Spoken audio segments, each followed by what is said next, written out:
noite para todos e todas que estão ouvindo a gente.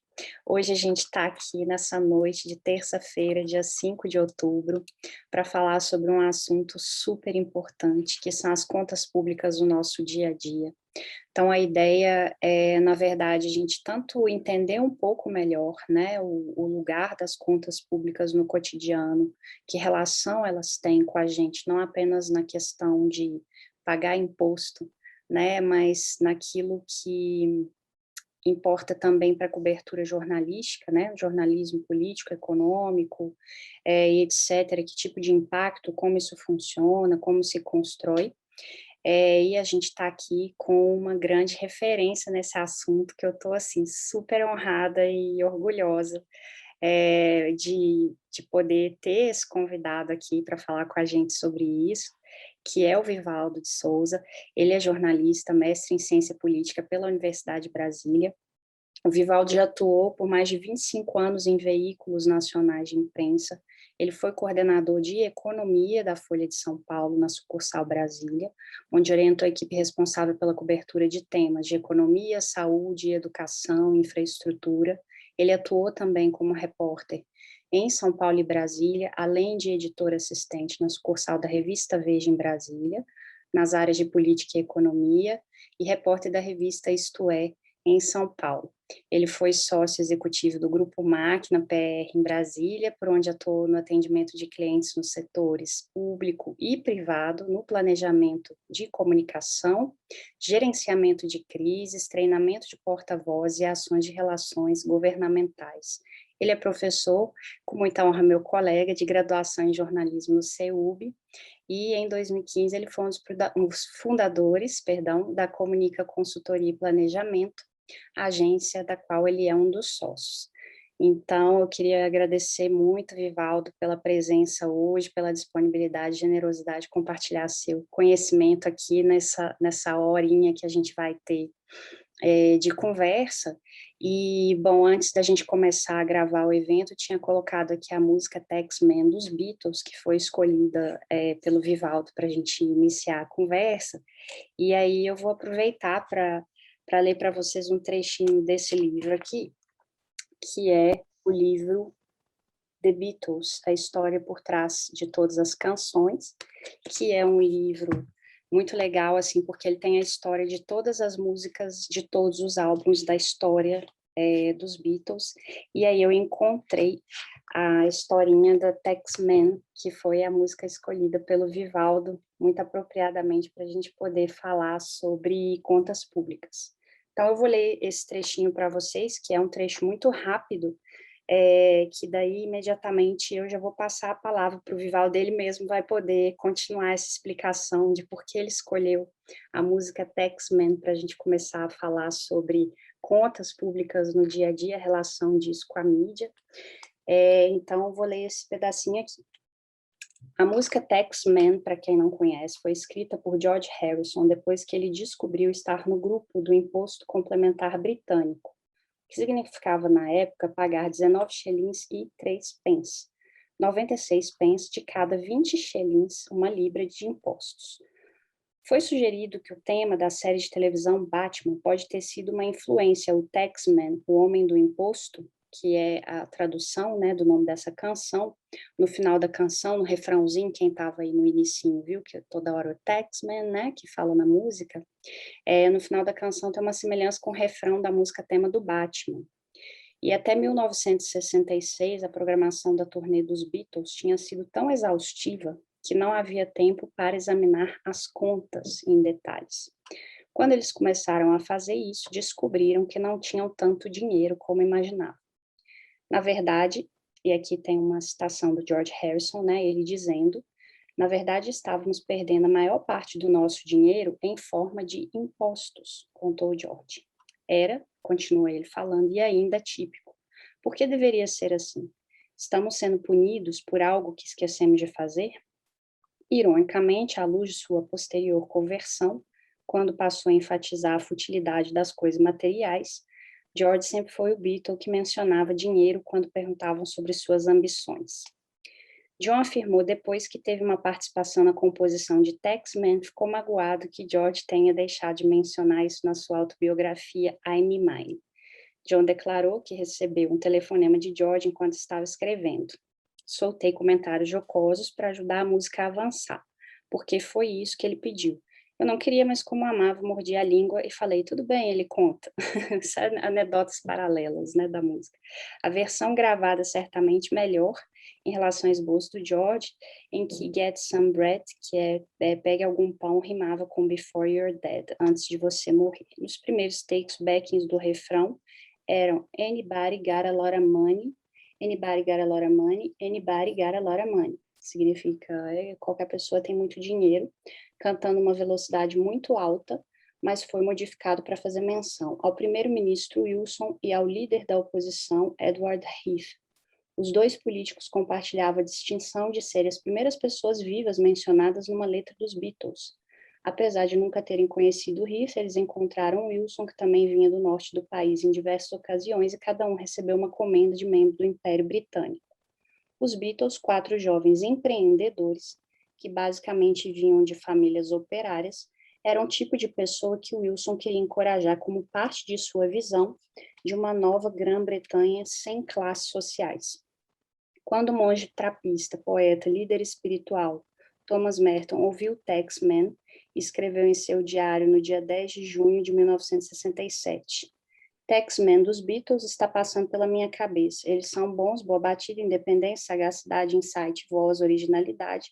Eles têm prazer em ser os Beatles e eu não me ressinto do fato de que sejam multimilionários, porque isso faz parte. Eles têm que brigar com esse sorrateiro homem dos impostos, o Taxman. É isso, bom, então, começando com essa historinha cheia de curiosidades paralelas aí sobre Beatles e Taxman, eu passo a palavra para o nosso convidado muito especial, Vivaldo, para a gente poder ter essa aula masterclass com ele sobre contas públicas e cotidiano. Obrigado, Carol. Obrigado pela generosidade aí nas palavras. Boa noite para todos que estão aqui. Obrigado pela presença. Já que nós estamos falando aqui do Reino Unido, dos britânicos, lembrando dos Beatles, e aqui no Brasil a gente está discutindo nesse momento mudanças no imposto de renda, só queria relacionar as duas coisas, porque o imposto de renda no formato como nós conhecemos hoje, não exatamente com as mesmas regras, né? Surgiu na Inglaterra. E uma curiosidade, que o imposto de renda ele foi criado pelos britânicos para financiar a guerra contra a França.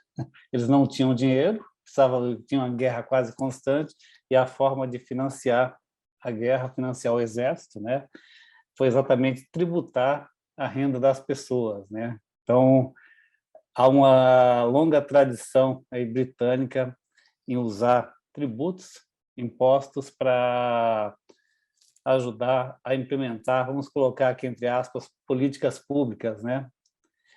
E eu preparei uma pequena apresentação que eu vou começar em breve, mas gostaria de deixar vocês à vontade para questionamentos, tá? Então vou compartilhar aqui com vocês a minha tela.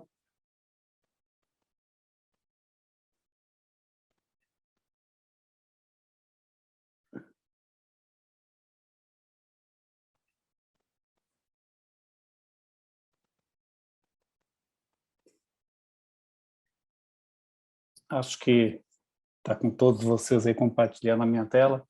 Bem, quando a gente pensa em contas públicas, parece algo tão distante do dia a dia aqui de cada um de nós, tanto da Carol, quanto do Igor, quanto do Gabriel, ou da Rafaela, pensando aqui nos nomes que estão na minha tela, que a gente não associa com aquilo que de fato que é o governo usando o nosso dinheiro, porque na hora que nós pensamos em contas públicas, o governo não agora que eu estou falando em governo, estou pensando tanto no federal, estados, municípios, não é alguém que, num passe de mágica, vai ali manda emitir papel moeda para pagar as suas despesas. Não.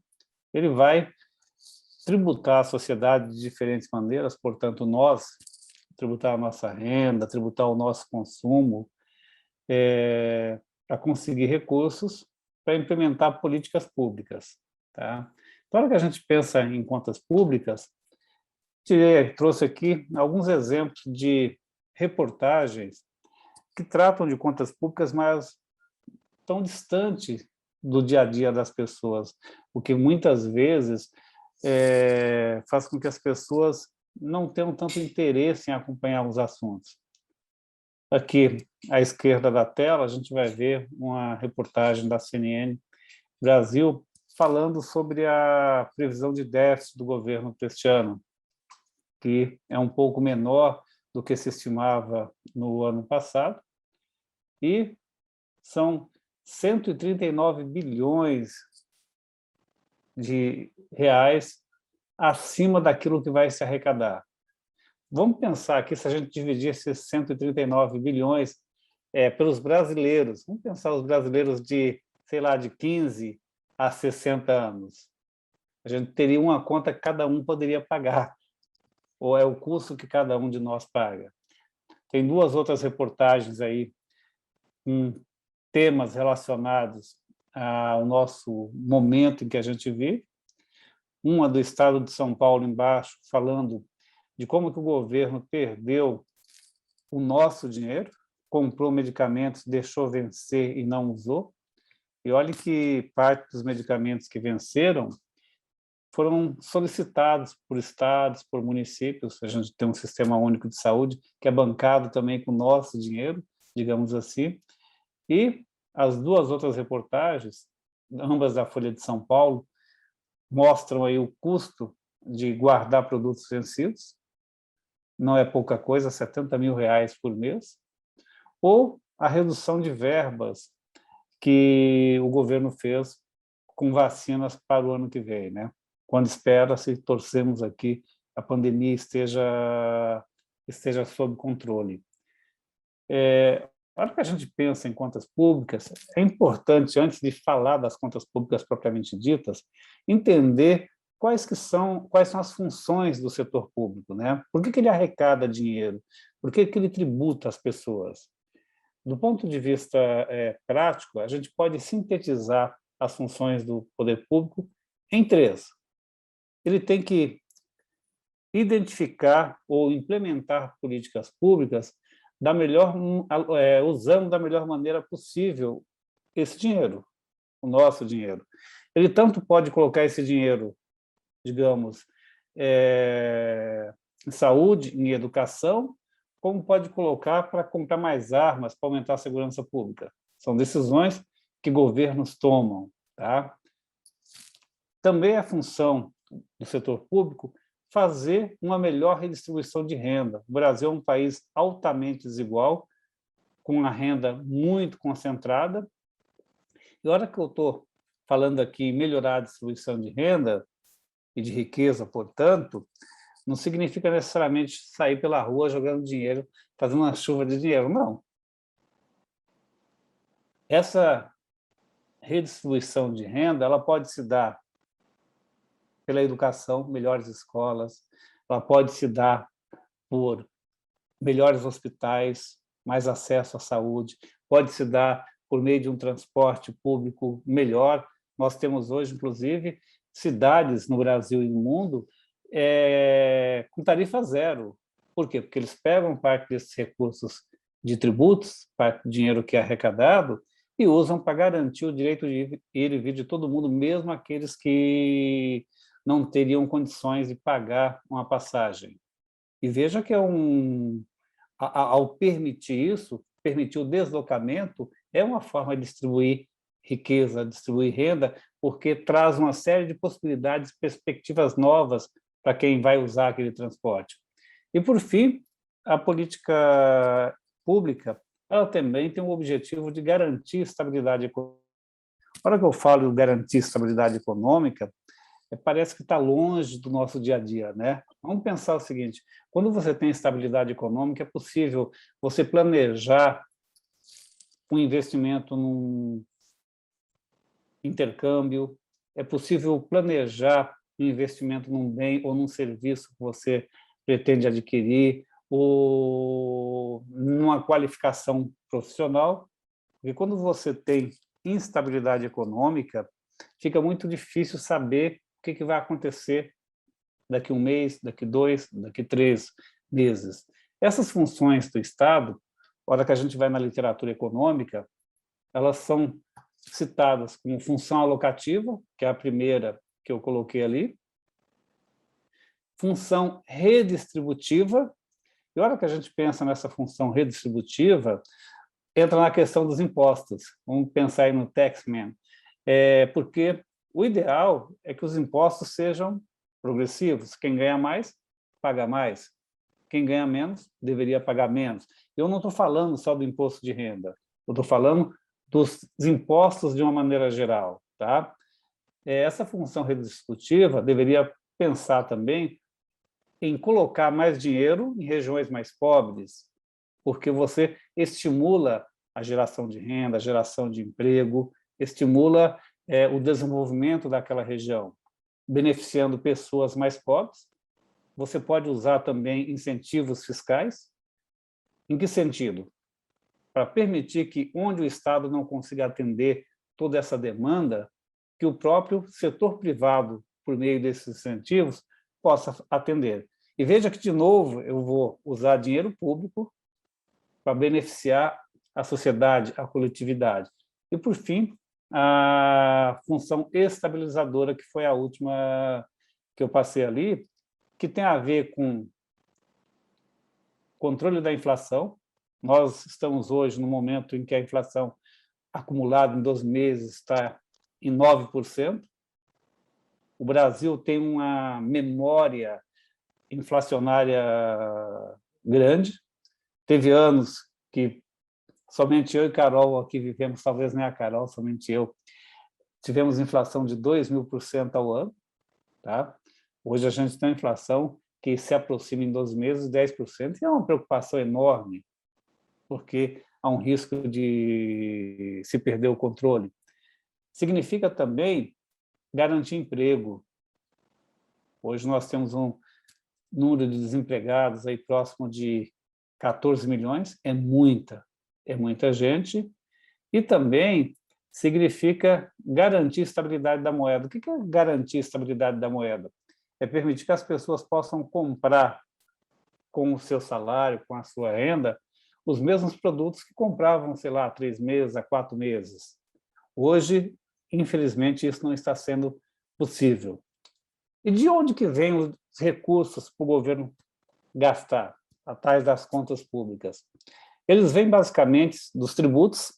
Tá? E a hora que eu estou falando de tributos, é importante, do ponto de vista de quem se interessa por jornalismo econômico, fazer uma distinção entre o que é o imposto, que é um dinheiro que o governo tem um pouco mais de liberdade para gastar, seja o dinheiro do imposto de renda, o dinheiro do IPI, Imposto sobre Produtos Industrializados, ou esse que o Paulo Guedes acabou de aumentar, o IOF, Imposto sobre Operações Financeiras. Tem as contribuições. As contribuições, elas são cobradas da sociedade com um objetivo específico. Vamos pensar na contribuição previdenciária. Como o próprio nome diz, ela vai ser usada para pagar o quê? Aposentadoria e pensões do INSS, Instituto Nacional de Seguro Social, que é quem paga as aposentadorias do setor privado. Tá? E tem as taxas. As taxas, elas exigem sempre uma contrapartida. Vamos pensar aqui numa taxa que faz parte do nosso dia a dia, a gente nem percebe. A taxa de iluminação pública. Qual que é a contrapartida que nós temos ali? A iluminação da rua. Tá? Se eu penso na taxa de embarque em voos, qual a contrapartida que eu tenho? O direito de me deslocar de avião de um local para outro. Além disso, tem receitas que o governo pode obter com concessões, rodovias, por exemplo. Deve acontecer em breve aí as concessões da internet 5G, está chegando ao Brasil até com certo atraso. Ou eu posso pensar também nas privatizações, como foi feita no passado, e que o Paulo Guedes prometeu que iria fazer de novo e não fez. Tá? Ou eu posso pensar aqui na na emissão de títulos públicos. O que é a emissão de títulos públicos? São papéis que o governo lança, coloca aí no mercado interno, aqui dentro do Brasil ou lá fora, no exterior. Na realidade, quando o governo lança um título, ele está se endividando, está fazendo um empréstimo, tá? Só para ficar bem claro. É exatamente desses 5 principais pontos que estão na tela aqui que vêm os tributos. Pode vir de algum outro local? Pode vir. O governo tem uma série de fundos, vou dar um exemplo aqui, fundo de universalização de telecomunicações, que as empresas pagam, deveria ser usado para universalizar, como diz, o acesso à internet, pensando nas telecomunicações. Infelizmente, não é feito isso. E tem outros fundos similares a esses, mas o volume de recurso é muito menor. E onde que estão as contas do governo? Como é que o governo vai prever os seus gastos? Em algo chamado Orçamento Geral da União, governo federal. Para que nós pensamos nos estados e nos municípios, eles têm lá também os seus orçamentos municipais, os seus orçamentos estaduais, orçamentos da área pública, eles precisam de aprovação por parte do legislativo. O governo, o executivo, ele não gasta da maneira como ele pensa. Bolsonaro aprendeu um pouco isso, ele achava que podia gastar o orçamento da maneira que lhe conviesse e teve aí algumas amarras que o Congresso impôs ou que o Judiciário impôs. Tá? O orçamento, embora seja elaborado pelo Executivo, ele precisa ser aprovado pelo Congresso, no caso do governo federal, pelo Legislativo, para a gente pensar em todas as esferas, e, uma vez que é aprovado, no Brasil, ele é apenas facultativo. O governo não é obrigado a gastar como está na lei, mas ele não pode gastar de maneira diferente daquela que está prevista na lei. Tá? Isso é importante a gente saber, porque em outros países funcionam de uma maneira diferente. Nos Estados Unidos, o orçamento é impositivo, em outros países também. No Brasil, nós temos algumas, como que eu posso dizer, algumas jabuticabas, pensando numa fruta tipicamente nossa aqui, que são as emendas dos parlamentares e as emendas do relator.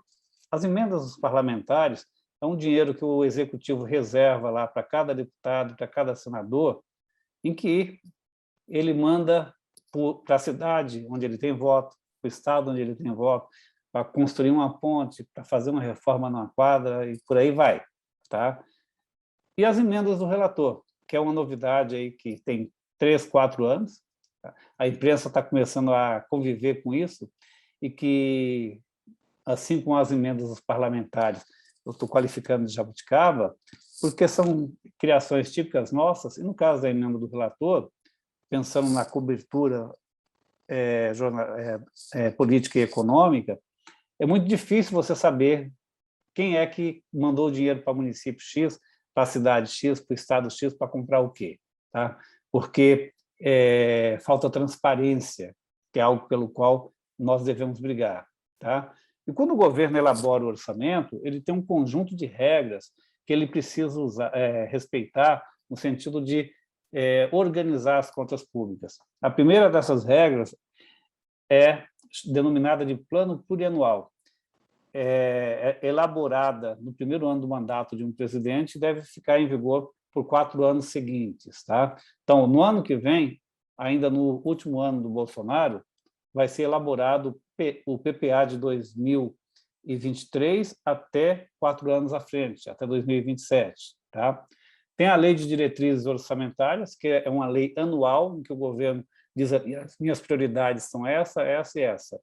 No atual momento, está tudo muito confuso, porque com a pandemia os gastos aumentaram e, como falta dinheiro aqui no Brasil, o dinheiro é escasso, como é em outros países, e a gestão não é bem feita, como nós podemos ver ali nos gastos com medicamentos, o governo tem que ficar remendando, digamos assim, a LDO a todo momento. Tem a lei de... Um momentinho. Tem a lei de responsabilidade fiscal, tá? Que disciplina aí como que os gestores públicos devem agir. Tem a regra de ouro. O que é isso? Diz, resumidamente, que o governo não pode emitir títulos para despesas operacionais. Não pode, por exemplo, emitir papéis, lançar títulos para pagar pessoal. Ele tem que arrumar o dinheiro para pagar pessoal dos tributos. Tá? E tem algo que foi criado no governo Temer, que é o chamado teto de gastos, que limita o crescimento dos gastos públicos de um ano para o outro. Tá? Ao que tudo indica, o governo vai descumprir isso. Tá? Vocês estão acompanhando aí nos jornais a questão dos precatórios, da criação do Auxílio Brasil, e tem a ver com o teto dos gastos. Tá? E, hora que nós pensamos em orçamento federal, a liberação dos recursos é feita pelo Tesouro Nacional, que é um órgão vinculado ao Ministério da Economia. As informações são públicas, vou mostrar mais à frente aí alguns locais onde essas informações estão disponíveis. Mas antes de avançar para falar disso, é importante a gente olhar para dois conceitos que o jornalista de política, o jornalista de economia, ou quem tem interesse em contas públicas, deve conhecer. O primeiro é o conceito de resultado primário, no qual vai se avaliar o desempenho, o resultado das contas públicas, sem considerar as despesas com pagamento de juros, as despesas financeiras. Tá? Quem faz essa conta é o Tesouro Nacional, e ele divulga esse resultado, como eu falei, mensalmente. Já o resultado nominal, ele inclui todos os gastos, não só a despesa com pessoal, com vacina, com universidades, mas também a despesa com pagamento de juros. No Brasil, a nossa dívida está, acho que em 6 trilhões, a última vez que eu olhei, é uma dívida elevadíssima. Nós tivemos um crescimento muito grande no ano passado, em função dos gastos para combater a pandemia. Tá? Para isso, foi necessário que o Congresso desse uma autorização especial para o Executivo. É aquilo que tanto a imprensa como políticos classificaram como orçamento de guerra. Se fez uma série de despesas e gastos acima do teto. Então, esses dois conceitos são importantes, resultado primário e resultado nominal. Por que são importantes? Porque é um padrão internacional que permite comparar o resultado do Brasil com o resultado dos Estados Unidos, do Chile, da Argentina e de outros países. Tá? Então, não foi o Brasil que criou esses conceitos foram definidos por organismos internacionais, vou citar aqui dois, Banco Mundial e Fundo Monetário Internacional. E exatamente porque permite comparar países diferentes. Tá? No caso da cobertura feita aqui no Brasil, os dois números são interessantes para os jornalistas que acompanham temas econômicos, porque permitem saber como está sendo a gestão das contas públicas por parte do governo e se há risco de um calote, se o governo está fazendo uma boa gestão ou não. Hoje, há muita desconfiança sobre a gestão das contas públicas. Já tivemos isso no passado, e toda vez que as pessoas desconfiam que o governo está maquiando, está enganando, é muito ruim. Tá? Onde que nós encontramos os dados? Secretaria do Tesouro Nacional, tem um site que é acessível, lá o stn.gov.br, é só procurar um documento chamado Execução Financeira do Tesouro. Ele é divulgado normalmente aí por volta do dia 20, 22, e tem lá os dados do que nós chamamos de governo central, ou governo federal, como preferem outros. O governo central ele é composto pelo Tesouro Nacional e entra lá todos os gastos do governo federal, estradas, postos de saúde, Bolsa Família, entram as receitas entram os pagamentos com o pessoal, inclusive aposentados do setor público, tá? Soma-se aos dados do Tesouro Nacional o desempenho da Previdência Social, e a hora que eu estou falando de Previdência Social, que é um dos principais gastos, é um dos principais itens das contas públicas no Brasil, eu estou me referindo basicamente ao Regime Geral de Previdência Social, ao INSS, que paga a aposentadoria do trabalhador do setor privado, tá? Porque a aposentadoria dos trabalhadores do setor público está lá em despesas com o pessoal separado entre ativo e inativo, ou está nos militares. Os militares não têm inativos, que é pensão ou reservista. Ele, em tese militar, não se aposenta. Tá?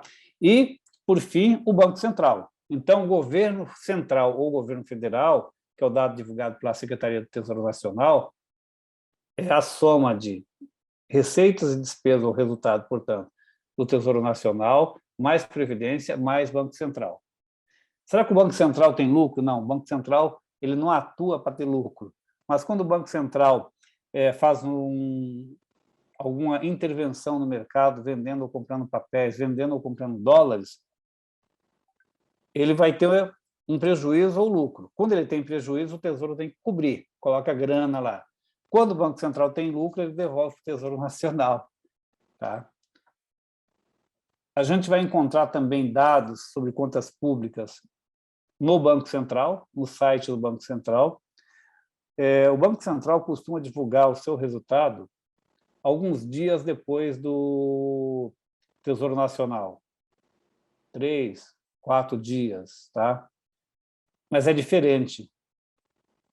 O Banco Central ele divulga o resultado do setor público consolidado. Então, ele vai pegar esses dados do governo federal ou governo central, mais governos regionais, estados e municípios, mais estatais, as empresas estatais, exceto duas, no caso da União, que é a Petrobras e a Eletrobras.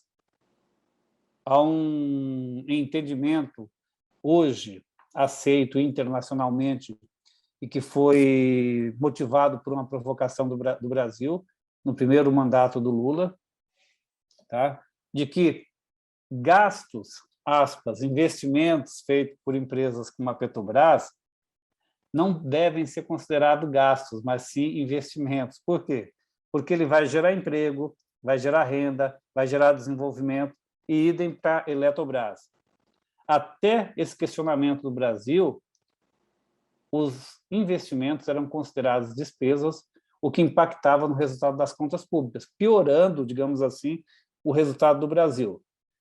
Esse processo de convencimento dos organismos internacionais não foi algo rápido, você chegou lá e os caras se convenceram, não. Demorou alguns anos até serem aceitos os argumentos e que hoje vale para qualquer país. Tá? A gente pode encontrar dados das contas públicas também nos portais de transparência. O governo federal tem um relativamente fácil de ser acessado, e os governos estaduais e municipais têm lá os seus um pouco mais complicado. Para fazer a pesquisa ali, exige um pouco de domínio das ferramentas do conhecimento de como funciona um orçamento. No final aqui da minha apresentação, eu vou dar dicas de vídeos que vão ajudar a entender isso, tá? Não dá tempo da gente explicar aqui. Mas muitos jornalistas já dominam isso hoje e conseguem pesquisar e levantar dados que o governo não divulga com facilidade e identificar que o cara está destinando recursos para uma empresa que é da família do deputado tal, ou então que está fazendo compra de uma empresa sem licitação. Tudo isso está disponível aqui no portal da transparência. Quando não está disponível, um outro recurso que pode ser usado é a lei de acesso à informação, mas não vamos falar disso aqui. Tem também entidades da sociedade civil organizada que vêm há alguns anos buscando dar mais transparência às contas públicas. Uma delas é a Contas Abertas, foi criada aqui em Brasília. Tá? e que, além de ter um material próprio que eles divulgam, costumam atender demandas de jornalistas que ainda não têm familiaridade com a pesquisa própria. Tá? Eles fazem pesquisas sobre demandas para jornalistas, e há um conjunto grande de entidades e associações atuando nessa área de dar mais transparência às contas públicas, de aproximar isso do dia a dia das pessoas. Inclusive, com o uso de inteligência artificial, em que você tem como colocar os dados que você quer ali, e o programinha que está disponível vai lá e pega as informações e traz para você. Tem vários nesse sentido aqui. Tem também o Siga Brasil, que é um trabalho iniciado pelo Senado Federal, que busca ser mais didático no sentido de facilitar o acesso às contas públicas. Tá? Eles organizam as informações que podem ser acessadas via internet num formato diferente daquele que o Executivo organiza. Até porque os senadores têm um pouco de papel de fiscalizar as contas públicas. Tá? E também, lá no Siga Brasil, pessoas que têm interesse podem pesquisar a legislação e, às vezes, eles fazem até cursos também para jornalistas, explicando ali o funcionamento do orçamento e das contas públicas. Já falei um pouco aqui do resultado do governo central, que é aquele divulgado pelo Tesouro, mas é importante aqui falar ainda de dois conceitos ou dois critérios para você medir o resultado. O primeiro deles é o critério de caixa. O que é isso? É simples, é aquilo dinheiro que entra e o que sai no mês. Vamos pensar no nosso orçamento. No dia 1º de outubro, aí a gente vai fazer uma planilha nossa, colocando ali tudo que entrou do dia 1º de outubro ao último dia do mês. E colocar ao lado as despesas, uma coluna de receita, uma coluna de despesas. Esse é o critério de caixa. É o dinheiro que entrou e o dinheiro que saiu. Tá? Mas, além do critério de caixa, a gente tem que conhecer o critério de competência. Aí vamos voltar para o nosso orçamento doméstico. Quando a gente faz compras, eu tenho a opção hoje de pagar, eu posso pagar com dinheiro, posso pagar com o cartão de débito, posso pagar com Pix, posso pagar com uma série de ferramentas digitais. E eu posso pagar com cartão de crédito também, que vem sendo muito usado. Quando eu pago com cartão de crédito, se eu compro hoje, digamos no dia 1º de outubro, eu vou pagar provavelmente somente em novembro. O dinheiro não vai sair da minha conta agora, como se eu fizesse a compra com Pix. Então, veja que eu vou pagar daqui 35, 40 dias. Ele vai sair do meu caixa de novembro, mas a competência daquela despesa é de outubro. O governo também usa esse critério de competência para mensurar o resultado das contas públicas. Mas por que ele usa dois critérios? Porque os critérios permitem analisar situações diferentes. O critério de caixa permite saber quase que online como vai as minhas contas, já o critério de competência me permite fazer uma previsão de quais gastos que eu estou fazendo hoje e que eu vou pagar no futuro, daqui 1 mês, daqui 2, daqui 3, porque eu tenho que fazer uma reserva para essa despesa, caso eu não tenha o dinheiro em mão. Tá? E, por fim, os dados do Banco Central, que eu já havia mencionado, que são os dados do setor público consolidado.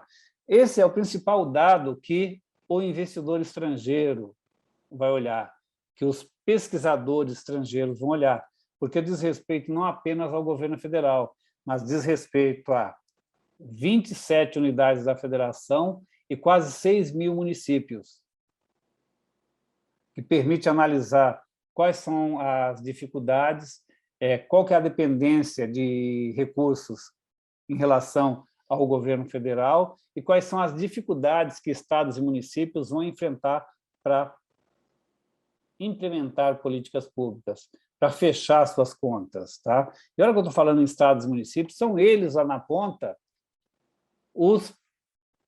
digamos assim, o elo mais visível dessa cadeia aqui, porque quando nós temos um problema numa creche, a gente vai cobrar do prefeito e não do presidente da República. Quando a gente tem um problema num pronto-socorro ou na unidade básica de atendimento, a gente vai cobrar do governador. Tá? Então, esse dado aqui do Banco Central dá uma visão melhor quando eu penso em país. Já o dado do Tesouro Nacional, ele permite uma visão melhor do desempenho do governo federal, do governo central, que é um ator relevante e importantíssimo. Tá? Aqui, finalizando já esse nosso bate-papo, para abrir para perguntas, para conversa, algumas dicas de leitura. Eu fiz uma divisão aqui em dicas de história econômica, pensamento econômico e finanças públicas, para quem tiver interesse em se aprofundar no tema. Não tem nada muito matemático, digamos assim. Eu procurei fugir da matemática e trazer a economia mais associada ao lado de humanas, à história. Tá?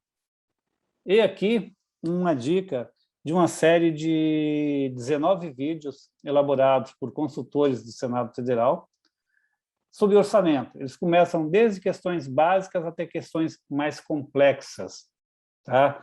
Explicando o que é orçamento, quem é que cuida, quem é que é o responsável, como que é a tramitação lá no Congresso, até algo mais complicado, que é, por exemplo, empenho. Se eu perguntasse aqui para vocês o que é empenho, cada um poderia me dar uma explicação diferente, mas eu vou contar aqui um episódio que eu presenciei de uma colega que foi jornalista de economia na Folha de São Paulo, como eu, trabalhou bastante tempo lá na Folha de São Paulo. Ela saiu da Folha de São Paulo, criou uma empresa, foi muito bem sucedida ao empreender.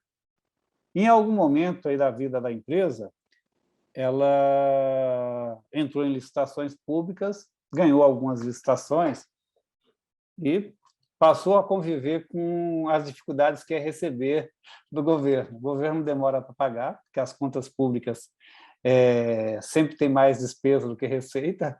Se há uma escassez para cada um de nós, em que em alguns meses sobra mês depois que acaba o salário, com o governo é a mesma coisa. Tá? O governo, no planejamento das suas contas, ele costuma demorar de 90 a 120 dias para pagar alguns fornecedores.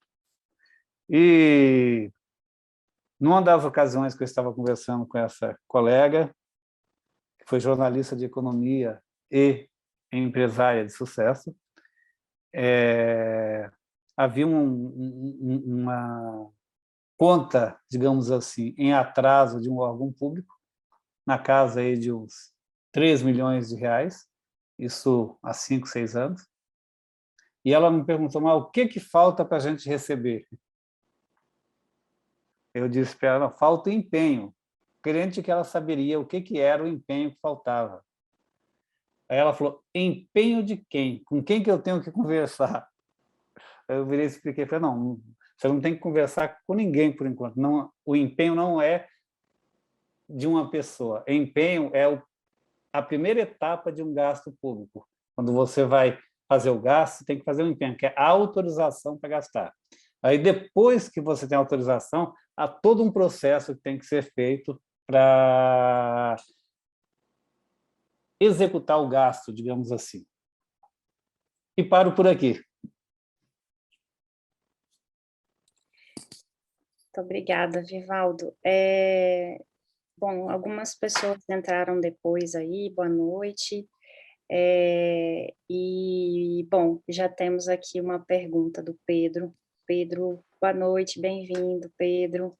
Pode ligar seu microfone, sua câmera, se você quiser, fica à vontade, fazer sua pergunta aí como você preferir, tudo bem? Boa noite, gente, tudo bem? Bom te ver, Prazer estar participando. Boa noite, depois Pedro. de muitos anos. Boa noite, Vivaldo, aí me propôs pauta faz um tempo aí, deu para a gente fazer de uma matéria. Eu tô participando aqui, principalmente por conta de uma pauta que eu estou apurando no Correio sobre... eu vou tentar falar de uma forma que não exponha muito a minha pauta, né? para outros colegas. É sobre investimento em equipamentos, né? Aí eu queria comparar, evidentemente, do ano passado com esse, e quero saber, e obviamente, regionalizado, né? Voltado aqui para o DF.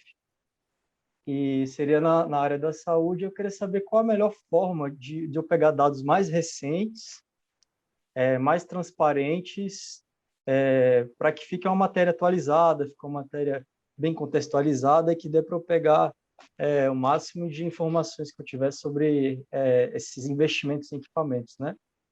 E eu estava pensando no portal da transparência, você até elencou aí alguns outros meios de coleta de informações, só que de âmbito nacional, né? Mas aqui para o DF, não sei se até a lei de acesso à informação também seria uma outra forma. Eu já conheço esses meios, mas só quero saber qual que eu posso ir direto ao alvo, qual que seria mais próximo ao meu objetivo. É isso mesmo. Olha, assim, vamos pensar que o governo Bolsonaro não é amigo da transparência, tá? A gente começa por aí.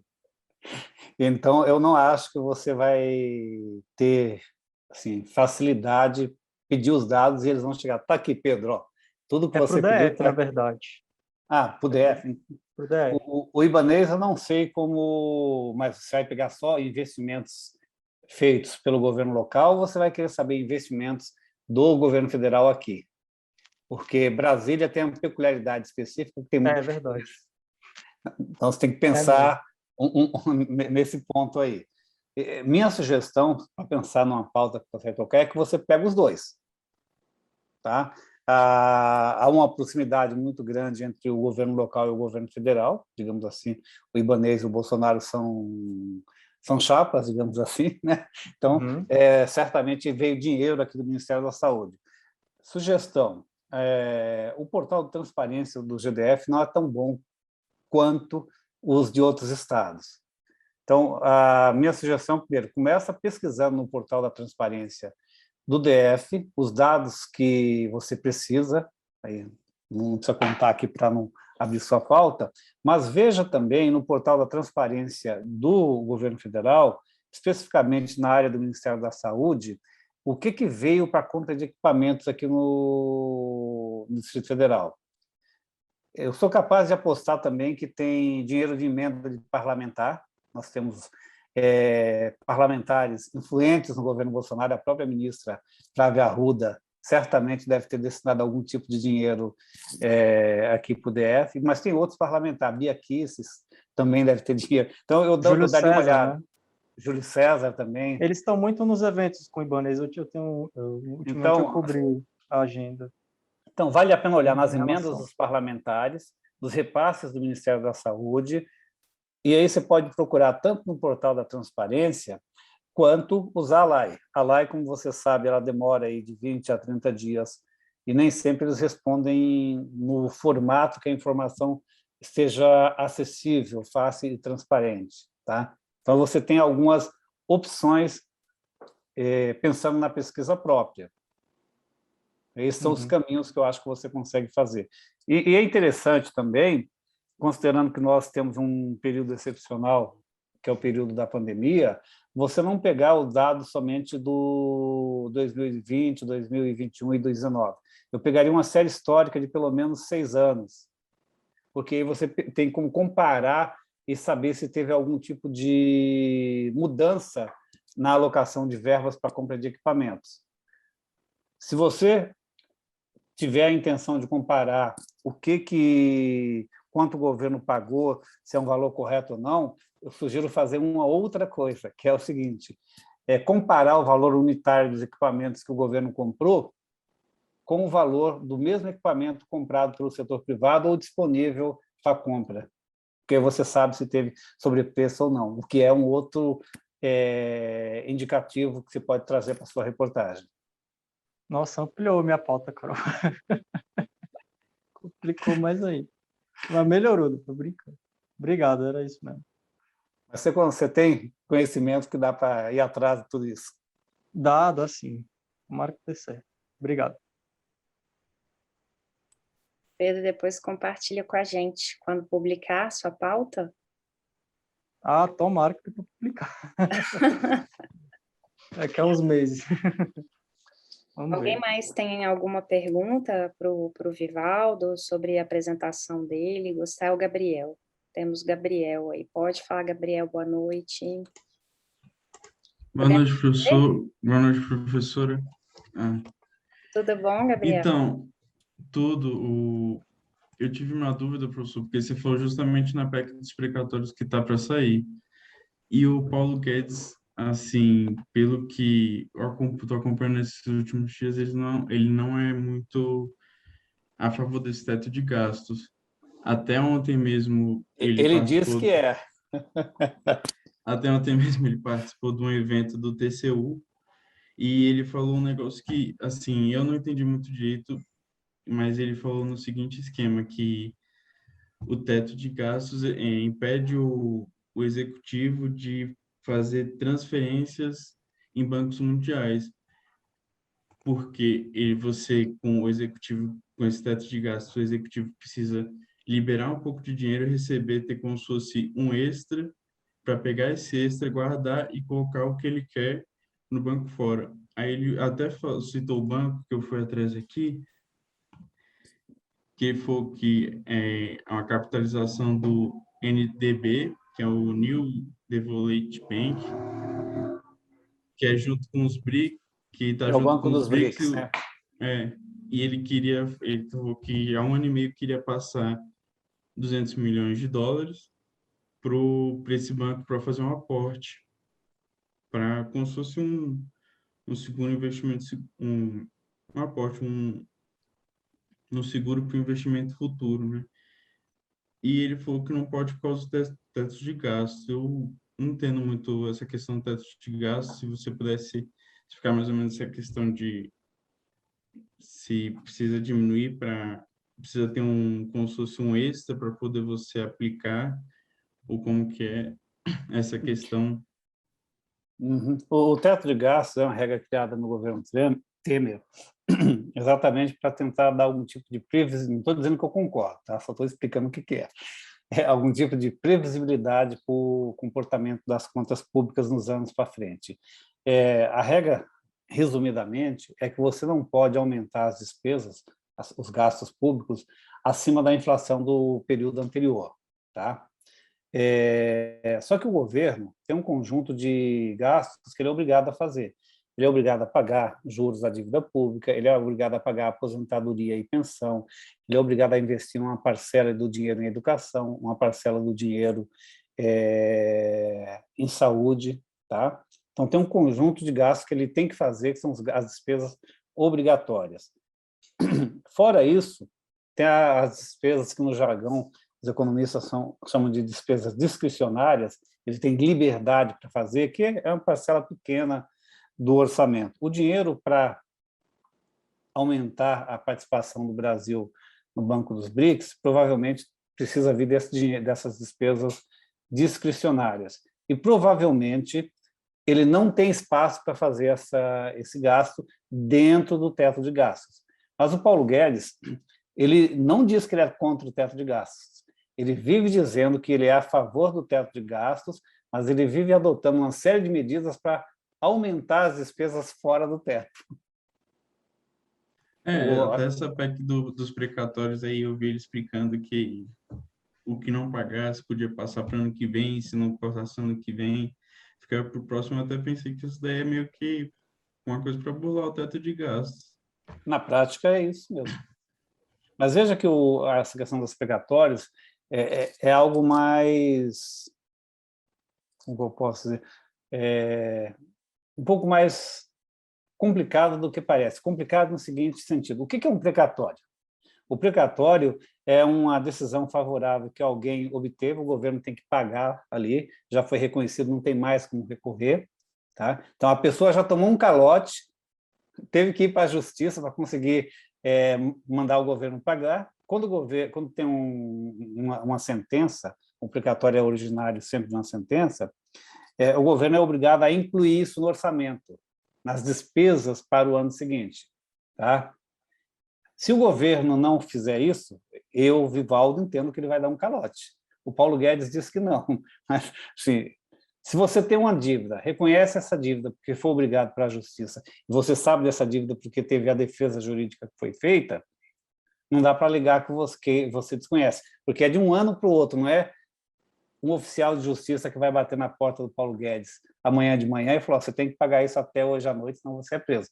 Não, o negócio passou por tribunais durante anos, teve discussão, o governo teve possibilidade de fazer a sua defesa, perdeu a Procuradoria-Geral da Fazenda, ou a Advocacia-Geral da União acompanha isso. Tá? Me parece que o que ocorreu no teto, na questão dos precatórios, é o governo comeu mosca. Essa é a minha opinião. Por quê? Porque ele não previu que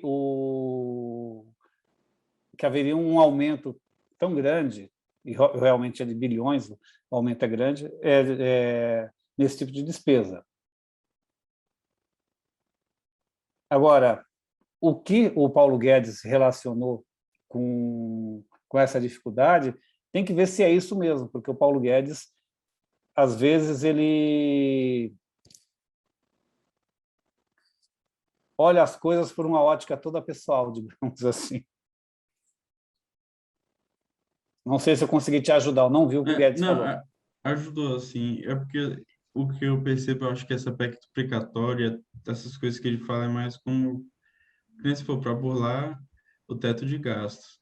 E até assim, essa PEC duplicatória também acho que é mais uma questão política, assim, de conseguir sair esse Bolsa Brasil, esse Auxílio Brasil e tudo mais.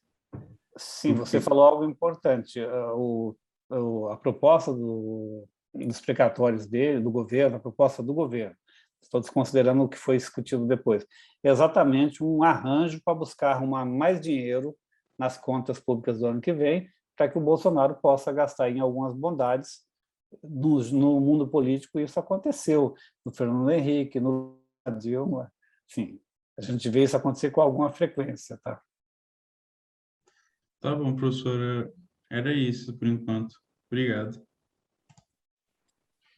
Obrigada a você, Gabriel. Temos aqui uma outra presença ilustre do professor Gilberto Costa, está nos prestigiando aqui também. Queria agradecer pela entrada dele e passar a palavra. Fica à vontade, professor. Boa noite, pessoal. Boa noite, Carol. Boa noite, Vivaldo. Eu sempre falo em sala de aula que eu queria ser aluno do Vivaldo, Carol. Eu também gostaria muito. E hoje tinha oportunidade, mas na condição de professor e de jornalista, a gente tem que ficar fazendo bico, né? Então, acabei de fazer uma entrevista e agora vim para cá. Mas, já que a palavra está franqueada e Vivaldo está respondendo, Vivaldo, meu oráculo, está respondendo, quero fazer duas perguntas provocativas, Vivaldo, já que você falou que Fernando Henrique fez, Dilma fez, Lula fez, etc. As informações reveladas ontem pela Piauí e demais órgãos consorciados, Metrópole, Poder 360, e acho que foi a agência pública também, agora não lembro, da Pandora Papers, sobre um dinheiro vultuoso aí, acima, aliás, do prêmio da Mega Sena acumulada dessa semana, no offshore, em nome do ministro da Economia. Vivaldo, isso não é ilegal, já tá bem documentado que não é ilegal, mas também está documentado que contraria alguma fundamentação lá do funcionamento da Comissão de Ética da Presidência da República. Você que cobriu tanto tempo economia em Brasília, e antes mesmo de estar em Brasília, você tem lembrança de algum flagrante tão extenso, tão evidente de conflito de interesse na nossa República? Bom, e a segunda pergunta, Vivaldo,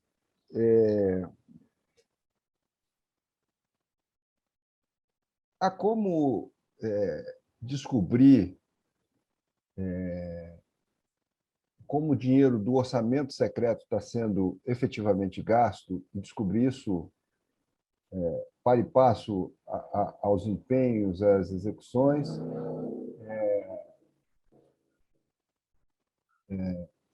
Jornalistas podem fazer alguma coisa?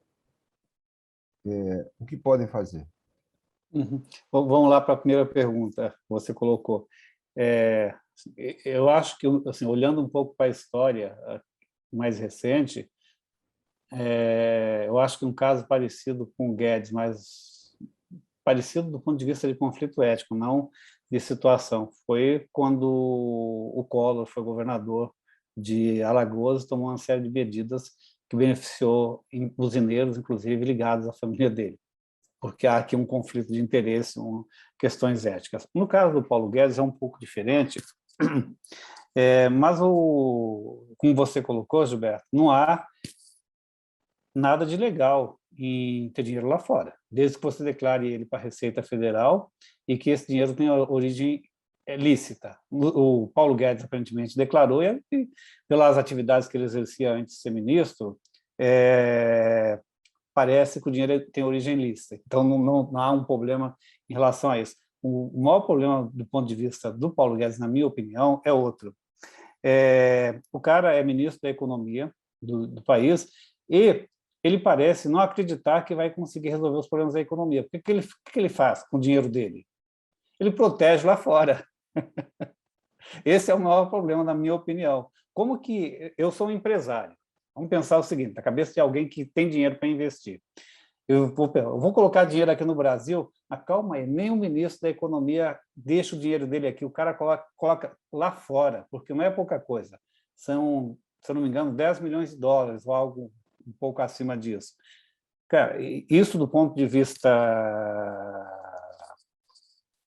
de credibilidade, tira a credibilidade dele. Então, o maior problema para mim é esse. Eu acho que não vejo assim questões de corrupção, desvio, não. Porque ele tem, tudo que ele fez permite que ele tenha esse patrimônio lá fora. Ele morou muito tempo nos Estados Unidos. Mas assim que ele foi nomeado ministro da Economia, uma atitude que ele deveria ter tomado era simplesmente ter pegado esse dinheiro e colocado para alguém que não ele administrar. Porque, além de ele ter o dinheiro lá fora, não acreditar no Brasil, e aí entra na questão de conflito ético, que, na minha opinião, é complicado, não sei como que ele vai se explicar, que é o seguinte, se ele é o responsável por administrar o dinheiro, ele, a mulher ou a filha, que são os 3 sócios da empresa dele lá na offshore, lá fora, desculpa, no offshore lá fora, qualquer decisão, qualquer anúncio que ele faz aqui pode beneficiá-lo ou prejudicá-lo. Se a gente lembrar da proposta do imposto de renda que eu citei aqui no começo, havia a sugestão da Receita Federal de tributar esse patrimônio no exterior. E o que o Guedes fez? Ele disse que era contra. Ou seja, indiretamente ele agiu em seu próprio benefício da família. Então, isso é algo complicado para mim. Tá? Eu acho que isso não vai dar em muita coisa, não. Tá? Mas, enfim, é mais um ruído que vai reduzir o poder que o Guedes vem perdendo mês a mês ao longo do governo. Eu acho que isso só vai dificultar a situação política dele dentro do governo, até porque aliados políticos vão passar a ocupar um espaço que ele perde. Então, eu acho que isso aí vai ter como resultado isso, a perda de espaço político. E sucesso político, mas sucesso econômico, professor. Com a alta do dólar hoje, ele ficou já um pouquinho mais rico de ontem para hoje. Sim, ficou. Sucesso econômico eu acho que ele não teve ainda, né? Então ele pode ter sucesso só nas finanças pessoais. Nas finanças pessoais, na economia ainda não.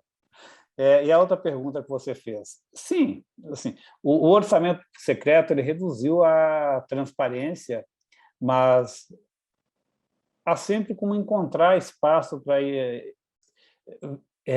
ver como que o recurso está sendo aplicado. Vai dar muito mais trabalho para os jornalistas. Mas se a gente olhar um pouco para o que vem sendo feito, os jornalistas que acompanham o orçamento, que acompanham política ou economia dentro do Congresso Nacional, estão conseguindo localizar o dinheiro das emendas, para quem que é destinado e o que está sendo comprado. Inclusive mostrando que, em alguns casos, o bem adquirido com a emenda secreta foi a um valor superfaturado, muito maior do que aquele que poderia ser comprado a preço do mercado. Certamente isso tem uma explicação. Qual é? Eu posso imaginar aqui, eu tenho minhas hipóteses, mas não tenho como comprová-las. Porque o nosso histórico com o uso de recursos do orçamento público, nosso dinheiro, o dinheiro das contas públicas, se a gente for remontar lá na época da CPI do orçamento, os anões do orçamento, o governo Collor, o que eles faziam com o dinheiro do orçamento? Enriqueciam ou usavam para a campanha, né? Provavelmente, em algum momento, a gente vai descobrir que parte do dinheiro dessas emendas secretas foi usado para financiar campanhas e talvez para enriquecer alguns. Como que se pode buscar essas informações? Eu acho que no Congresso, porque é em cima das emendas, a cobertura no Congresso mostra que esse tipo de informação circula. O adversário político, sei lá, de alguém no Rio Grande do Norte, sabe que o dinheiro que veio e que está beneficiando o seu adversário veio de alguma maneira. Idem o cara de Anápolis, de Goiás. Então, eu acho que a melhor maneira de conseguir essas informações é com os políticos, deputados, senadores, governadores e prefeitos, além de cobrar mais transparência por parte do governo federal, né? A gente viu que o TCU está entrando nisso, o Ministério Público está entrando nisso, e mesmo algumas entidades que acompanham as contas públicas começaram a pesquisar e montar planilhas para fazer cruzamento de dados para chegar em quem é o autor da emenda e em quem recebeu o dinheiro lá na ponta. Vai dar mais trabalho, infelizmente, mas é do jogo, né? Não sei se eu consegui te ajudar com a pergunta sua. Ajudou, professor. Eu espero que o Pedro Marra tenha anotado essa dica também e comece a ligar para deputado da oposição amanhã. Obrigado, professor. Está anotado aqui, pode deixar. Pessoal, alguém mais gostaria de fazer alguma pergunta, professor Vivaldo? Ou algum comentário, enfim, contar de alguma pauta, alguma cobertura? Se pudesse, eu gostaria de fazer mais uma pergunta. Fala, Gabriel, fica à vontade. O professor Gilberto falou um negócio aqui que eu lembrei. E você também falou do TCU. Liga essa câmera aí, Gabriel, para a gente ver. Nessa mesma cerimônia, o Guedes falou um negócio que, desde quando ele assumiu o Ministério da Economia, ele fez uma proposta com o TCU de fazer os repasses fiscais descentralizados. Assim, e ele falou que até o ministro que estava lá presidindo a cerimônia falou que isso é um meio de trazer mais transparência nas contas, assim, no geral, no dinheiro que está indo da União para os estados e depois para os municípios. Eu queria saber mais uma opinião sua, se você acha que esses repasses descentralizados, como o Guedes falou, pode ser mesmo uma transparência maior ou não.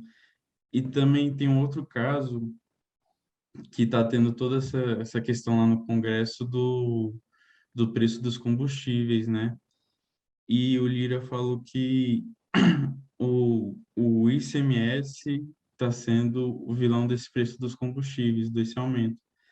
E ele estava com uma proposta de pegar e estabilizar como se fosse o ICMS único para todos os estados.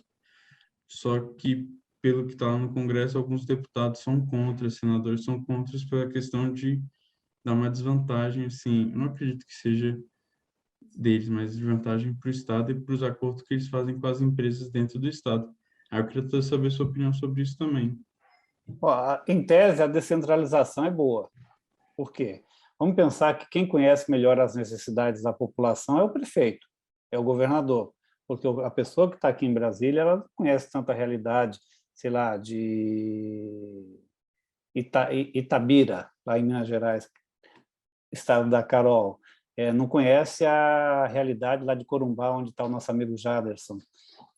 Então, o prefeito, o governador, tem esse conhecimento maior. Agora, o fato de você ter descentralização não significa transparência, né? Nós estamos muito longe disso, porque hoje, tanto em governos municipais quanto estaduais, mesmo no federal, as mudanças que a gente teve nos últimos anos, elas dificultaram ainda mais o acesso da população, não é os números, mas a entender os números, porque eu posso colocar os dados no portal da transparência e mesmo uma pessoa que sabe manusear aquilo não consegue encontrar. Tá? Transparência, para mim, é muito mais do que simplesmente tornar os dados públicos. É tornar os dados acessíveis, os dados, e mais do que isso, facilitar a compreensão dos dados. Nós estamos muito longe disso ainda, na minha opinião. Estamos longe porque nós, enquanto sociedade, ainda não cobramos o que deveríamos cobrar, acho que a gente tem que cobrar mais, nós, enquanto sociedade, nós, enquanto jornalistas, pessoas que estão aqui em redação, e também os gestores públicos têm que ter um pouco mais essa noção do papel que eles têm no sentido de dar mais transparência. Nós temos na área pública gestores excelentes, pessoas que têm essa preocupação, mas não são todos, infelizmente. Tá? E a outra questão que você perguntou era... O ICMS. ICMS. Que o Lira falou que para estabilizar o preço dos combustíveis tem que estabilizar o ICMS, deixar igual para todos os estados. Que muitos deputados que estavam falando para baixar logo o preço do combustível, criticando, foram contra essa decisão logo quando ele falou em público isso. Eu não acredito que o Congresso vai aprovar nada que tire a autonomia dos estados em relação ao ICMS. Por quê? Porque se sair da Câmara, o Senado rejeita. Por que o Senado rejeita? Tem um monte de governador lá, de ex-governador lá, e um monte de candidato a governador nas eleições do ano que vem. Então, não acredito em nada nesse sentido. O Lira está ali fazendo muito mais uma declaração política convergente com aquilo que o Bolsonaro vem falando, que é criticar e jogar toda a responsabilidade do aumento de combustíveis para o ICMS. Mas o aumento do preço dos combustíveis ele tem que ser encarado num contexto um pouco mais amplo. Se a gente voltar 18 meses atrás, a gente vai ver que os países produtores de petróleo, lá dentro da OPEP, qual foi a primeira decisão que eles tomaram quando viram que a pandemia ia desacelerar a economia? Eles reduziram a produção de petróleo. Você reduzindo a produção de petróleo, você reduz a oferta e evita uma queda grande nos preços no momento em que os preços iam cair, porque a demanda ia cair, porque você estava fechando a economia. Então, eles tomaram essa decisão lá fora. Isso tem impacto aqui no Brasil, porque o preço do petróleo do Brasil ele não é definido apenas pela cabeça do presidente da Petrobras.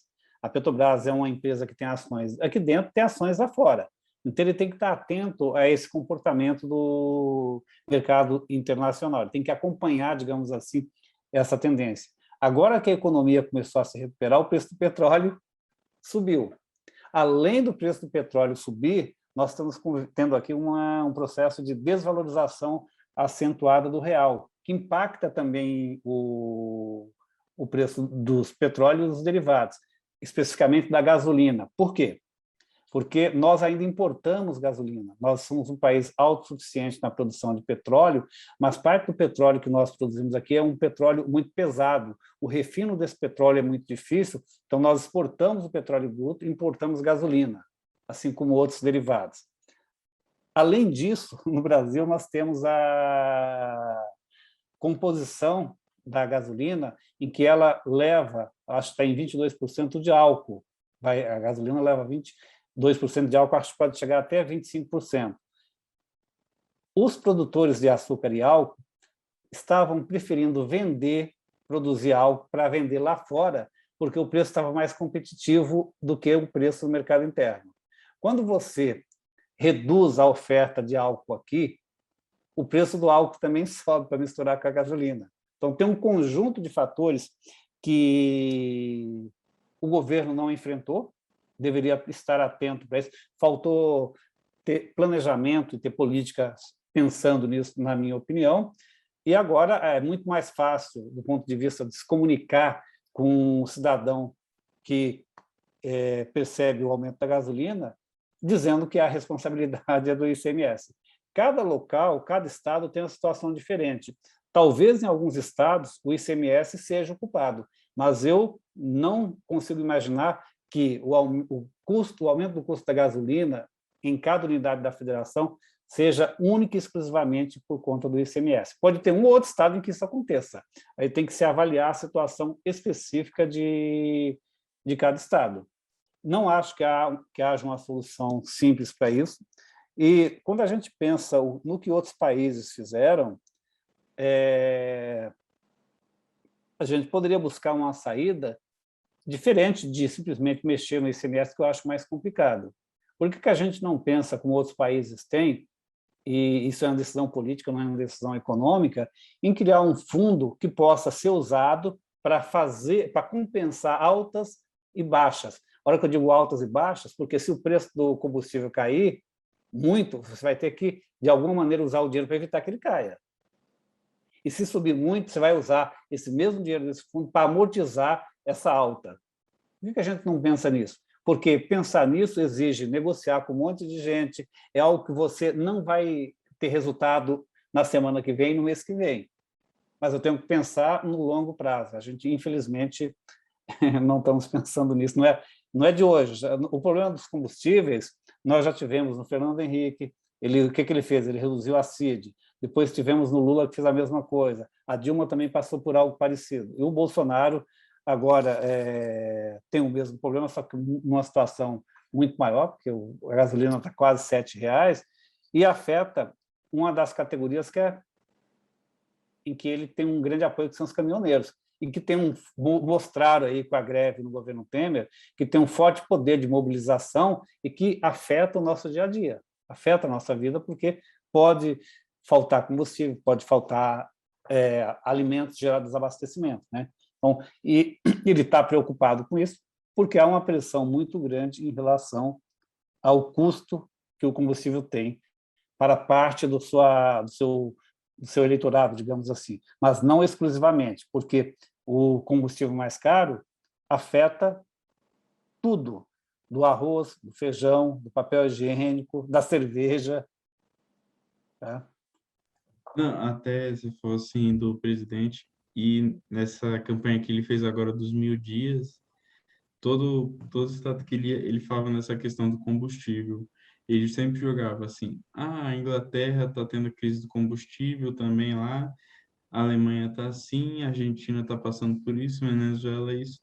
E ele não oferecia uma solução, o que ele oferecia era que a economia está subindo, então como ele gerou mais empregos no ano passado, não sei o quê, o combustível ia voltar ao normal com o tempo, só esperar um pouco. Uhum. É que ele iguala situações completamente diferentes. Reino Unido e Venezuela estão tendo problema de combustível, mas por situações completamente distintas da nossa aqui. Reino Unido tem muito a ver com a questão do Brexit, né? E todas as consequências que se sabia lá atrás que teria, que acompanhava sabia que ia ter esse tipo de risco. E na Venezuela é porque eles não estão investindo. Não investem há muito tempo e tem uma crise econômica pesada lá na Venezuela há muito tempo. A inflação lá está altíssima. A gente viu a Venezuela cortar 6 zeros da sua moeda recentemente, que é coisa que o Brasil fez no passado, e cortar zero da moeda não resolve nada, absolutamente nada. Tá bem, professor. Obrigado de novo pela resposta aí. Pessoal, última chamada, o Pedro está na fila aí para fazer perguntas. Se alguém que ainda não fez uma pergunta quiser aproveitar o espaço, senão eu vou passar para o Pedro. O Jaderson levantou a mão, não sei se Oi, ele vai Jaderson. perguntar para a gente. Ei, Jaderson. Tudo bom? Me ouvem bem? O encontro hoje está muito especial, hein, gente? Só tem gente especial hoje. Tudo bom? Imagina. À vontade. Tudo bem? Vocês me ouvem bem aqui na transmissão? Sim. Que legal. É a primeira vez que eu participo aqui de uma transmissão do Zoom, né? Eu achei bem intuitiva a plataforma, instalei bem rapidinho. E não tem como não associar, né, essa imagem, né? É uma sensação bem nostálgica, né? Vendo vocês aqui, os professores, que fizeram parte da nossa formação. Muito legal mesmo. Fico muito honrado de participar aqui desse bate-papo. E cheguei bem no finalzinho, mas eu queria destacar, perguntar sobre essa questão dessas investigações, né, que foram feitas por esses jornalistas, né, com base nas informações do Pandora Papers.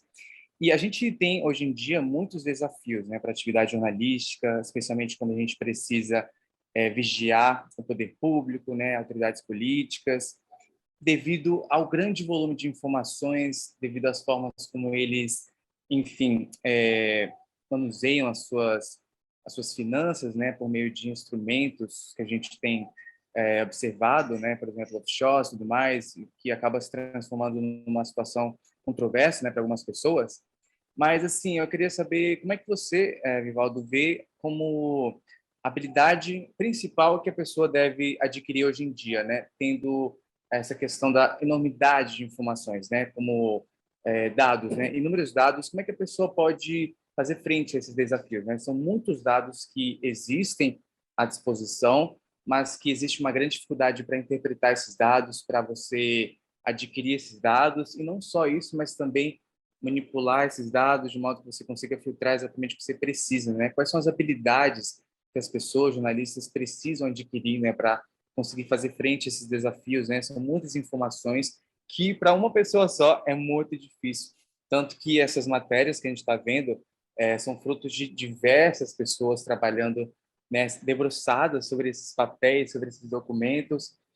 Mas, assim, até quando a gente vai ter as condições de descobrir essas coisas? Porque a tecnologia, ela, ao mesmo tempo que ela é benéfica, ela pode permitir várias outras questões, né, de, enfim, que podem viabilizar que as pessoas escondam, né, determinadas situações a seu respeito, né? Então, o que a pessoa pode fazer para poder estar frente a esse desafio, né, com relação ao volume de informações atualmente disponíveis, para poder, enfim, vigiar o poder público, as autoridades políticas? É basicamente isso, assim, o que a pessoa pode Vivaldo, aprender.